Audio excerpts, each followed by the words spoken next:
আসসালামু আলাইকুম বন্ধুরা, চলুন আমার সাথে আপনারাও ফুল দেখবেন, তাও আবার যে সেই ফুল না, আপেল ফুল। আমি জানি না আপনারা কয়জন আপেল ফুল দেখেছেন, যারা দেখেননি তাদের জন্য এই ভিডিওটি দেখুন। বন্ধুরা, কি সুন্দর কলিগুলো, পিঙ্কিশ পিঙ্কিশ। আর যখন সব কলিগুলি ফুটে তখন হোয়াইটের ভিতরে হালকা একটু পিঙ্কিশের ছোঁয়া থাকে। টোটাল ফুলটাই দেখুন হোয়াইটের মধ্যে হালকা একটু পিঙ্কিশ। সবগুলি কলি কিন্তু এখনো ফুলে রূপান্তরিত হয় নাই, তারপরও কি যে ভালো লাগছে। ফাঁকে ফাঁকে একটু একটু পিঙ্কিশ কলি আর পুরাটাই হোয়াইট। গাছটা কিন্তু তেমন একটা বড় না, কিন্তু এত সুন্দর করে ফুল ফুটেছে, অনেক দূর দূরান্ত থেকেও সবাইকে মনে হয় কাছে টেনে আনে। গত বছরের একটা আপেল আছে, যে আপেলটা এখনো খায়নি, গাছের মধ্যে শুকিয়ে এইভাবে ঝুলে আছে। এই যে বন্ধুরা, আর এই বছর মাশাল্লাহ আবার ফুলে ফুলে ভর্তি হয়ে গেছে গাছটা। গত বছর থেকে আমার মনে হয় এবার আরো বেশি আপেল ধরবে।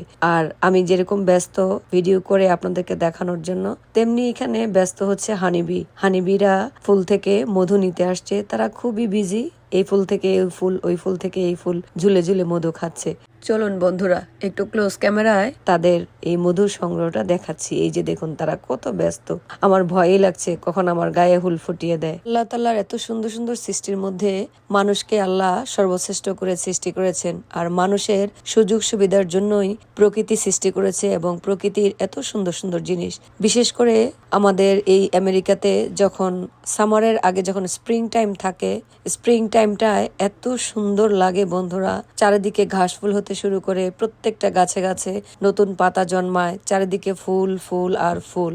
সবচেয়ে মজার ব্যাপার হলো, এই ফুলগুলি কিছুদিন পর গাছে থেকে এগুলি ছোট ছোট কচি কচি নতুন পাতা রূপান্তরিত হয়, তখন দেখতে আরো ভালো লাগে। আর এখানে কিছু কিছু গাছের পাতা এমন যে মনে হবে দূর থেকে যে এগুলি বুঝি ফুল। আসলে সবকিছু আল্লাহ তাআলার সুন্দর মহান সৃষ্টি, এগুলো দেখলে চোখ জুড়িয়ে যায়। প্রকৃতির এই অপার সৌন্দর্য দেখে মনটা ভরে যায়, মনে হয় মানুষের জন্মগ্রহণ করাটা আসলেই সার্থক হয়েছে। আল্লাহর দয়ায় দু চোখ ভরে দেখছি আর হৃদয় দিয়ে উপলব্ধি করতে পারছি।